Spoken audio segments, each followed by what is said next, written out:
Hello friends, இன்றைக்கி நம்ம ஹெல்த்தியான மில்க் ஷேக் டேட்ஸ் வச்சு எப்படி செய்யுதுன்னு பார்க்கலாம். அதுக்கு ஒரு 5-6 டேட்ஸை நான் சீட்லாம் எடுத்துகிட்டு சூடான பாலில் சோக் பண்ணி வச்சுருக்கேன். ஒரு 10 நிமிஷம் சோக் பண்ணி வச்சுக்கோங்க. இது கூடவே நான் ஒரு ஸ்பூன் அளவுக்கு கொக்கோ பவுடர் எடுத்திருக்கேன். அது மாதிரி காய்ச்சி ஆற வச்ச பால் 1 கிளாஸ் எடுத்திருக்கேன். கொக்கோ பவுடர் ஸ்வீட் இல்லாததான் எடுத்திருக்கேன். இப்போ மிக்ஸி ஜாரில் நம்ம ஊற வச்ச டேட்ஸ் மில்கை சேர்த்து நல்லா அரைச்சி எடுத்துக்கோங்க. இந்த மாதிரி அரைச்சி எடுத்ததுக்கப்புறமா இது கூட 1 டேபிள் ஸ்பூன் அளவுக்கு கொக்கோ பவுடர் சேர்த்துக்கோங்க. இது சேர்த்திங்க அப்படின்னா சாக்லேட் மில்க் ஷேக் மாதிரி டேஸ்ட் ரொம்பவே சூப்பராக இருக்கும். இதில் பாதி பால் சேர்த்து நல்லா அரைச்சிக்கிறேன். அதுக்கப்புறமா திரும்ப மீதி இருக்க பாலையும் சேர்த்து ஒரு பல்ஸ் கொடுத்து எடுத்துக்கிறேன்.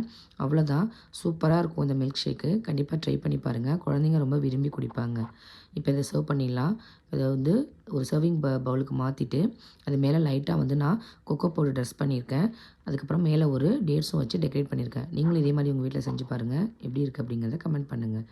நம்ம சேனலை லைக், ஷேர் அண்ட் சப்ஸ்கிரைப் பண்ண மறக்காதீங்க. தேங்க்யூ.